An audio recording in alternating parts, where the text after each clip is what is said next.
క్రీడల్లో సత్తెనపల్లికి రాష్ట్ర స్థాయి గుర్తింపు. పీఎం శ్రీ కేంద్రీయ విద్యాలయం సత్తెనపల్లి క్రీడల్లో స్వర్ణ, రజక, కాంస్య పతకాలు. విద్యలోనే కాదు క్రీడల్లోనూ అద్భుత ప్రతిభ. పీఎం శ్రీ కేంద్రీయ విద్యాలయం సత్తెనపల్లి క్రీడల్లో చరిత్ర సృష్టించింది.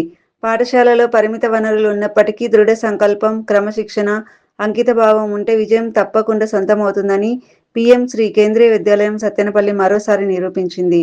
కేంద్రీయ విద్యాలయం తెనాలిలో జూన్ 27, 28 తేదీలలో నిర్వహించిన అండర్-17 బాలుర వాలీబాల్ జట్టు, 29, 30 తేదీలలో నిర్వహించిన పోటీల్లో అండర్-17 బాలికల వాలీబాల్ జట్టు 2 స్వర్ణ పతకాలు సాధించారు.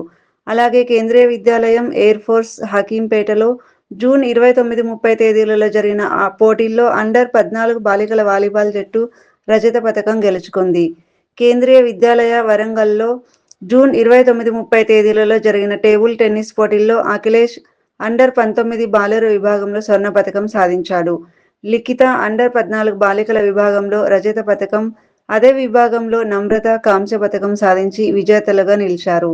అదేవిధంగా ఏప్రిల్ 26, 27 తేదీల్లో జరిగిన టేబుల్ టెన్నిస్ విభాగంలో గిరిధర్ అండర్-19 కాంస్య పతకం సాధించగా, కేంద్రీయ విద్యాలయం తిరుమలగిరిలో జరిగిన పోటీల్లో అండర్-14 బాస్కెట్బాల్ జట్టు కాంస్య పతకం గెలుచుకుంది. ఈ అద్భుత విజయాల ఫలితంగా విద్యాలయానికి చెందిన పలువురు క్రీడాకారులు ఇప్పుడు కేంద్రీయ విద్యాలయం సత్తెనపల్లి విద్యార్థులు జాతీయ క్రీడా పోటీల్లో ప్రాంతానికి ప్రాతినిధ్యం వహించనున్నారు. ఇది విద్యాలయానికి అత్యంత గర్వకారణమైన విషయం. ఈ విజయాల వెనుక విద్యాలయ ఉపాధ్యాయులు కిరణ్ రెడ్డి నిరంతర కృషి, క్రమశిక్షణతో కూడిన శిక్షణ, అంకిత భావం మరియు విద్యార్థులపై ఉన్న విశ్వాసం విద్యార్థుల విజయానికి కారణంగా నిలిచాయి.